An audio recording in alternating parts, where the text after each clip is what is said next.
उदयपुर की अपराध की दुनिया का किंग और खुद को उदयपुर का डॉन कहलाने वाला कुख्यात अपराधी दिलीप नाथ आखिरकार पुलिस के शिकंजे में आ गया। केवड़े की नाल में नाकाबंदी के दौरान फिल्मी अंदाज में उसे और उसके साथी विष्णु पालीवाल को गिरफ्तार किया गया। पुलिस और अपराध की इस लुका छिपी में सबसे बड़ा ट्विस्ट तब आया जब नई थाना का हिस्ट्री शीटर दिलीप नाथ महिला के वेश में सलवार सूट पहनकर लिपस्टिक लगाकर और सिर पर महिला का विंग लगाकर पहाड़ी की ओर भाग रहा था। दिलीप नाथ पर हत्या का प्रयास, लूट, जमीन कब्जा और डराने धमकाने जैसे दर्जनों संगीन मामले दर्ज हैं। पुलिस रिकॉर्ड में उसका नाम एक कुख्यात जमीन माफिया और संगठित अपराध सरगना के रूप में दर्ज है। पुलिस को पुख्ता सूचना मिली थी कि वह बिहार से फर्जी पासपोर्ट बनवाकर विदेश भागने की तैयारी में था और वीजा का इंतजार कर रहा था। पुलिस ने खेरवाड़ा, बिछीवाड़ा, शामलाजी और गुजरात के कई इलाकों में नाकाबंदी कर उसकी घेराबंदी की थी, लेकिन वह हर बार पुलिस को चकमा देकर भाग निकलता। आखिरकार एक पक्की सूचना मिली कि काली स्कॉर्पियो में एक महिला और पुरुष उदयपुर की तरफ आ रहे हैं। केवड़े की नाल में नाकाबंदी के दौरान स्कॉर्पियो से उतरकर एक महिला सलवार सूट में पहाड़ी की तरफ दौड़ी। पुलिस को शक हुआ और जब पकड़ा तो सामने आया कि यह महिला नहीं बल्कि खुद उदयपुर का डॉन दिलीप नाथ था। गिरफ्तारी के वक्त दिलीप नाथ ने लिपस्टिक, महिलाओं का विंग और पूरा महिला रूप धारण कर रखा था ताकि पहचान छुपाकर फरार हो सके। उसके साथ उसका साथी विष्णु पालीवाल भी गिरफ्तार हुआ। पुलिस जांच में खुलासा हुआ कि दिलीप अपने साथी नरेश पालीवाल और यशपाल सालवी के साथ मिलकर उदयपुर और आसपास के इलाकों में जमीनों पर कब्जा, गुंडागर्दी और लोगों को धमकाने का नेटवर्क चला रहा था। उदयपुर पुलिस अधीक्षक योगेश गोयल ने कहा कि दिलीप नाथ उदयपुर का कुख्यात डॉन है। यह गिरोह बनाकर संगठित अपराध चला रहा था। इसकी गिरफ्तारी से पूरे गिरोह की कमर टूटी है। जल्दी ही बाकी आरोपी भी सलाखों के पीछे होंगे। महिला के वेश में भागने का उसका नाटक ज़्यादा देर तक नहीं चला। देखिए, दिलीप नाथ जो थाना नाई का हिस्ट्री शीटर और एक हार्डकोर क्रिमिनल है, पिछले कई सालों से ये राजू तेली के मर्डर केस में जेल के अंदर सज़ा काट रहा था। जब यह इस केस में जेसी में था, इस दौरान भी इसके द्वारा सितंबर के अंदर एक व्यक्ति को जेल में रहकर ही पैसा मांगने की धमकी दी गई थी, जिस पर थाना अम्बा माता पर केस रजिस्टर कर कार्रवाई की गई थी। अक्टूबर माह में इस अपराधी की जेल से जमानत होने के पश्चात यह व्यक्ति जमानत पर बाहर लौटा और बाहर लौटने के पश्चात इसने अपनी आपराधिक गतिविधियों को लगातार जारी रखा। इसी क्रम में हमारे पास यह सूचना मिली कि पुष्कर डांगी के परिजनों की जो ज़मीन लॉयरा में स्थित थी, उस ज़मीन को बेचकर या जब भी वो बेचने के पश्चात लगभग 35 लाख रुपए पुष्कर दिलीप नाथ को देगा। इस बाबत उसने पुष्कर को न केवल डराया, धमकाया, वरन उसको अपहृत करके तहसील में ले गया और उस अपने नाम पर एक लिखित में एग्रीमेंट इस बात का कि यह ज़मीन जब भी बिकेगी वो 35 लाख रुपए की एक उगाही दिलीप नाथ को देगा, लिखा पढ़ी कराई। इस चीज़ की तथ्य जानकारी सीओ गिरवा श्री सूर्यवीर सिंह को लगी तो तथ्यों की तस्दीक की गई। उक्त तथ्यों की तस्दीक करने के पश्चात पुष्कर डांगी द्वारा दी गई रिपोर्ट के आधार पर और तथ्यों की तस्दीक के आधार पर इसके विरुद्ध सुखेड़ थाने में एक केस पंजीबद्ध किया गया। केस में एक्सटॉर्शन की धाराओं के साथ साथ 111 बीएनएस को भी हमने ऐड किया।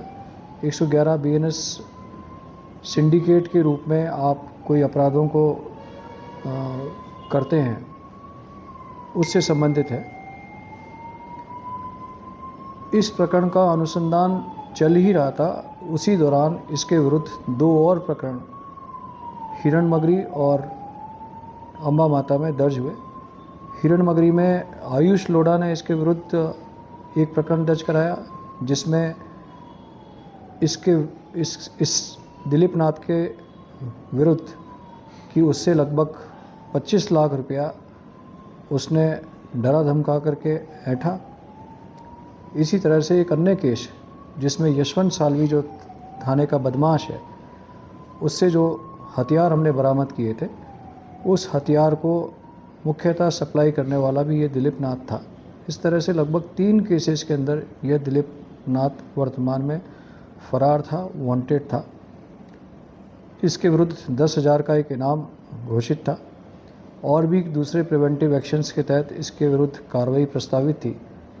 चूँकि इसकी आपराधिक गतिविधियां शहर की कानून व्यवस्था और आपराधिक स्थिति को, शांति को प्रभावित कर सकती थी, additional SP headquarter Gopal Mewada के नेतृत्व में सीओ गिरवा श्री सूर्यवीर सिंह ने पिछले कई महीनों की मेहनत करके, दिन रात मेहनत करके, अपनी टीम के सहयोग से कल रात्रि में इसे केवड़ा की नाल के पास गिरफ्तार करने में सफलता हासिल की। गिरफ्तारी के दौरान यह पुलिस से बचने के लिए महिलाओं की वेशभूषा में था और जैसा प्रारंभिक जानकारी लगी है, यह किसी फर्जी पासपोर्ट के माध्यम से विदेश भागने के चक्कर में भी था, क्योंकि ये ऑलरेडी 3 केसेस में वांटेड था। इसे हमने भी वर्तमान में सुखेर के जो पुष्कर डांगी और 111 बीएनएस में जो सिंडिकेट के तहत जो क्राइम है, सिंडिकेट के तहत जो अपराध दर्ज किया गया, उसमें हमने इसे गिरफ्तार किया है और गिरफ्तार करके इसके पश्चात, जेल से छूटने के पश्चात, इसने और कौन कौन से अपराध किए और कौन कौन सी ज़मीनों के कब्जे में या कब्जे छुड़ाने के मामलों में इसने हस्तक्षेप किया, उन मामलों के संबंध में हम इससे विस्तृत पूछताछ कर रहे हैं। साथ ही पूर्व में जिस राजू तेली का मर्डर हुआ, उस राजू तेली के परिजनों को अभी कुछ दिन पूर्व नरेश पालीवाल और एक और व्यक्ति द्वारा मौके पर जाकर धमकी दी गई थी। उस प्रकरण में भी इसकी आपराधिक भूमिका की सत्यापन और तस्दीक हम इसके पूछताछ से करेंगे। सर, जो फर्जी क्या महिला के नाम से ही था या किसी? नहीं, अभी हमें प्रारंभिक पूछताछ से सिर्फ जानकारी मिली है। उन तथ्यों की हम सत्यापन कर रहे हैं कि वह फर्जी पासपोर्ट कहाँ से बनवाया या अप्लाई कर रखा है। अभी उस तथ्यों का सत्यापन कर रहे हैं, बट अभी एक प्रारंभिक जानकारी से हमें तथ्य लगे, बट इसका सत्यापन होना शेष है। इसके साथ में कोई और था सर, महिला के हाँ, साथ में ये था तो? इस व्यक्ति के साथ में एक और लड़का था, विष्णु पालीवाल, जो इसके साथ में स्कॉर्पियो में था। उसको भी हमने, चूँकि 111 बीएनएस के तहत कोई भी ऐसा अपराधी जो सिंडिकेट के रूप में काम करता है और फरार है, उस व्यक्ति को यदि कोई भी प्रत्यक्ष या परोक्ष रूप से सहयोग करता है उसकी फरारी में, तो उसके खिलाफ भी उतना ही अपराध प्रमाणित है। तो उसे भी हमने। तो इसके अंदर से चोट कैसे लगी? सॉरी, चोट कैसे लगी? मतलब चेजिंग के दौरान, पुलिस चेज के दौरान चोट लगी या जी, घायल हो गया, इंजर्ड है? हाँ, इंजर्ड है। पुलिस से बचने के लिए ये भागने का प्रयास किया, उस दौरान इसकी चोट लगी।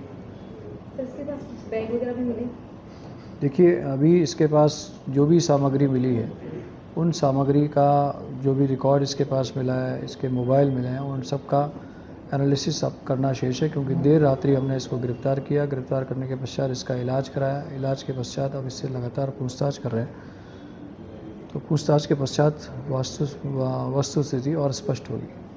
सर, क्रिमिनल बैकग्राउंड की अगर बात करें तो देखिए, लगभग 35 मुकदमे इस अपराधी के विरुद्ध विभिन्न थानों में दर्ज है और इन 35 थानों मुकदमों के अतिरिक्त वर्तमान में ये लगभग 3 मुकदमों में तो यह प्रत्यक्ष रूप से वांछित है, जिसमें से एक प्रकरण में इसको गिरफ्तार किया गया है। शेष 2 प्रकरणों में, जो मैंने बताया आपको, हिरण मगरी में और अम्बा माता में, जो इसके विरुद्ध दर्ज है, उसमें भी इस प्रकरण के पश्चात प्रोडक्शन वारंट लेकर के नियमानुसार कार्रवाई की जाएगी।